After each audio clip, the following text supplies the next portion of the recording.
দেখো বন্ধুরা, এইখানে বসার যে গদিটা ওইটাকে ফেলে দিল একা একা, যেটা একটা বড় বাচ্চা করে। মানে পাকামোর আলটিমেট লেভেলে পৌঁছে গেছে, আলটিমেট লেভেল। ওর বাজাবার কিচ্ছু নেই, ওইটাকে বাজাতে হবে, কাঠটাকে। দেখো দেখো দেখো দেখো। হ্যাঁ কি, হ্যাঁ হ্যাঁ কি কি, হ্যাঁ ওটা কি, কি লাভ হলো তোর ওটা করে?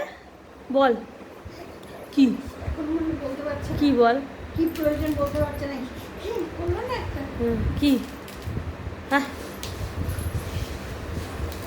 এটা এত মানে এত ভারী জিনিসটাকে তুমি ফেলে দিয়েছো? হ্যাঁ, বাবাকে দেখাবো আমি, দাঁড়া, বন্ধুদের দেখাবো, বন্ধুকে দাঁড়া। ওটাকে সরিয়ে ওটার কি করবে, কি করবে, কি করবে? ইস, দেখ, খালি দেখ। কি কি কি, হ্যাঁ কি, দেখো দেখো দেখো বন্ধুরা, করছেটা দেখো, কাণ্ডটা দেখো। এই দেখো, এর উপরে উঠবে এবার, এর উপরে ওঠ ওঠ।